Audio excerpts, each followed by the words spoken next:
بسم اللہ الرحمن الرحیم۔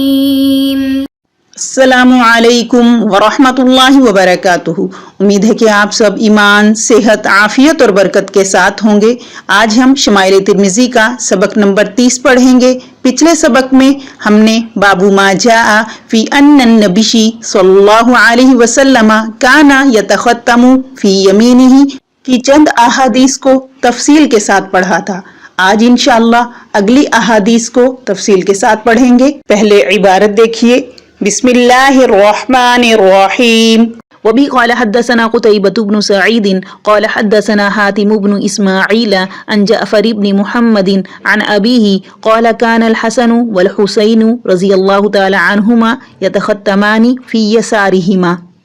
امام ترمذی رحمہ اللہ فرماتے ہیں کہ ہمیں قتیبہ بن سعید نے بیان کیا، وہ کہتے ہیں کہ ہمارے سامنے حاتم بن اسماعیل نے خبر دی، انہوں نے جعفر بن محمد سے یہ روایت نقل کی، جنہوں نے یہ حدیث اپنے والد سے امام باقر رحمہ اللہ سے سنی۔ وہ کہتے ہیں کہ حضرت امام حسن اور امام حسین رضی اللہ تعالی عنہما اپنے بائیں ہاتھ میں انگوٹھی پہنا کرتے تھے۔ تو دیکھیے حدیث میں یہ جو کہا گیا کان الحسن والحسین رضی اللہ تعالی عنہما یتختمان فی یسارہما، یعنی کہ حضرت حسین اور حضرت حسن رضی اللہ تعالی عنہما انگوٹھیاں بائیں ہاتھ میں پہنا کرتے تھے۔ تو بظاہر یہ حدیث ترجمۃ الباب کے خلاف ہے، تو شارحین حدیث نے اس کی مختلف توجیحات بیان کی ہے۔ پہلی یہ کہ ترجمۃ الباب کے خلاف روایت کے اندراج سے اس روایت کے ضعف اور اس سے استدلال کرنے والوں کے مسلک ضعیف ہونے کو اشارہ ہے،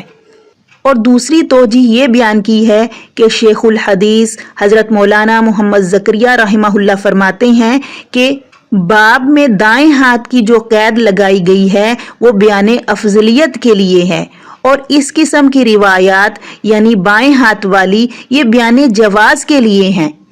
اور تیسری توجیہ یہ ہے کہ ترجمۃ الباب میں حضرات محدثین کے طریقے کے مطابق کلمہ ام فی یسارہ محذوف ہے، یعنی کہ نبی کریم صلی اللہ علیہ وسلم انگوٹھی دائیں ہاتھ میں پہنا کرتے تھے یا بائیں میں۔ تو اگر اسی توجیہ کو تسلیم کر لیا جائے تو پھر کوئی روایت بھی ترجمۃ الباب کے خلاف نہیں ہوگی۔ اگلی حدیث کی عبارت دیکھیے۔ وبه قال حدثنا عبد الله بن عبد الرحمن قال حدثنا محمد بن عيسى وهو ابن الطباع قال حدثنا عباد بن الأوام عن سعيد بن أبي أروبة عن قتادة عن أنس بن مالك رضي الله تعالى عنه أن النبي صلى الله عليه وسلم تختم في يمينه قال أبو عيسى هذا حديث غريب لا نعرفه من حديث سعيد بن أبي أروبة عن قتادة عن أنس رضي الله تعالى عنه أن النبي صلى الله عليه وسلم نحو هذا إلا من هذا الوجه، وروى بعض أصحاب قتادة عن قتادة عن أنس أن النبي صلى الله عليه وسلم تختم في يساره وهو حديث لا يصح أيضا۔ امام ترمذی رحمہ اللہ فرماتے ہیں کہ ہمیں یہ حدیث عبداللہ بن عبد الرحمن نے بیان کی، وہ کہتے ہیں کہ ہمیں اس کی خبر محمد بن عیسیٰ طباع نے دی، وہ کہتے ہیں کہ ہم کو یہ روایت عباد بن عوام نے سعید بن ابی عروبہ کے حوالے سے بیان کی، انہوں نے یہ روایت قتادہ سے اور انہوں نے صحابی رسول حضرت انس بن مالک رضی اللہ تعالی عنہ سے نقل کی کہ نبی کریم صلی اللہ علیہ وسلم دائیں ہاتھ میں انگوٹھی پہنتے تھے، اور حضرت انس رضی اللہ تعالی عنہ ہی سے یہ بھی بعض لوگوں نے نقل کیا ہے کہ نبی کریم صلی اللہ علیہ وسلم بائیں ہاتھ میں انگوٹھی پہنتے تھے۔ قال ابو عیسیٰ فرماتے ہیں ابو عیسیٰ یعنی امام ترمذی رحمہ اللہ ھذا حدیث غریب، یہ حدیث غریب ہے، لا نعرفہ نہیں ہم اس کو جانتے، نہیں ہم اس کو پہچانتے، من حدیث سے سعید بن ابی عروبہ روایت کرتے ہیں قتادہ سے، اور قتادہ روایت کرتے ہیں حضرت انس رضی اللہ تعالی عنہ سے، اور حضرت انس رضی اللہ تعالی عنہ روایت کرتے ہیں نبی کریم صلی اللہ علیہ وسلم سے۔ اسی طرح یہ الا مگر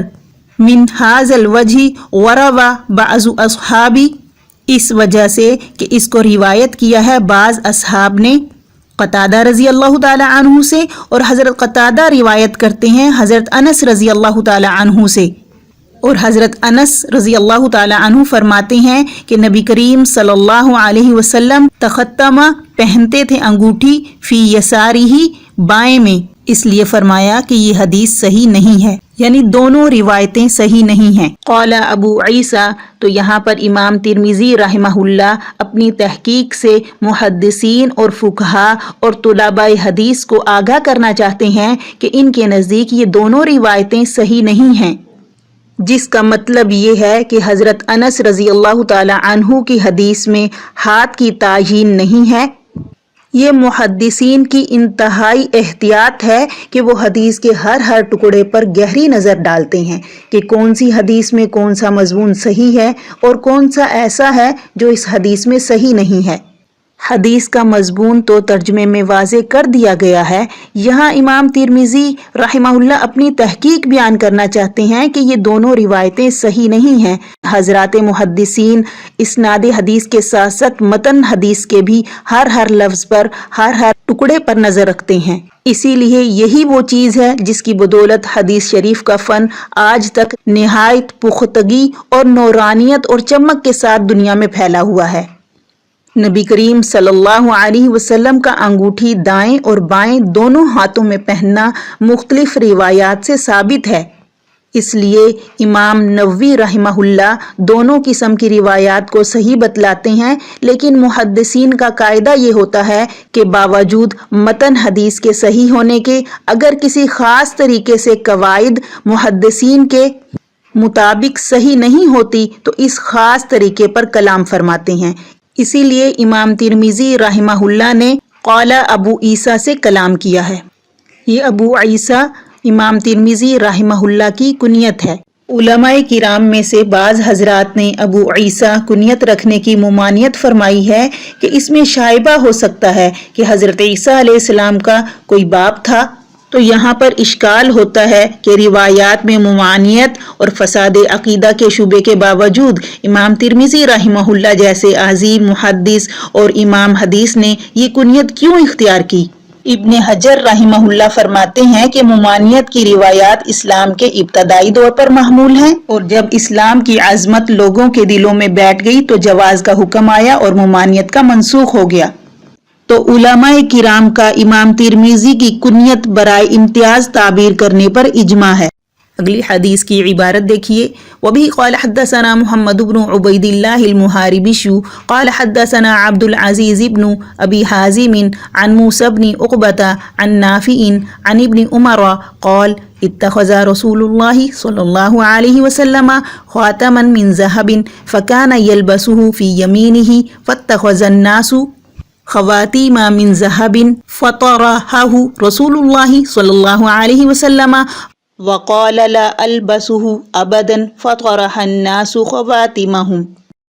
امام ترمذی رحمہ اللہ فرماتے ہیں کہ ہمیں یہ حدیث ہمارے استاد محمد بن عبید اللہ المحاربی نے بیان کی۔ وہ کہتے ہیں کہ ہمیں یہ روایت عبد العزیز بن ابی حازم نے بیان کی، انہوں نے یہ روایت موسیٰ بن عقبہ سے اور انہوں نے نافع سے نقل کی۔ وہ یہ حدیث صحابی رسول حضرت عبداللہ بن عمر رضی اللہ تعالی عنہ سے نقل کرتے ہیں کہ نبی کریم صلی اللہ علیہ وسلم نے سونے کی انگوٹھی بنائی جس کو اپنے دائیں ہاتھ میں پہنا کرتے تھے۔ صحابہ کرام علیہم الرضوان نے بھی اتباعاً سونے کی انگوٹھیاں بنوائی۔ نبی کریم صلی اللہ علیہ وسلم نے اس کے منسوخ ہونے کے بعد وہ انگوٹھی پھینک دی اور یہ فرمایا کہ میں اس کو کبھی نہیں پہنوں گا۔ اتخذا بنوانا، خاتمن انگوٹھی، ذہبن سونے کی، یلبسہ پہنا اس کو، طرحا طرحن پھینکنا ڈالنا، لا البسہ نہیں پہنوں گا اس کو، ابداً کبھی بھی۔ سونا ابتدائی اسلام میں مردوں کے لیے جائز تھا، اس لیے نبی کریم صلی اللہ علیہ وسلم اور آپ کی اتباع میں صحابہ کرام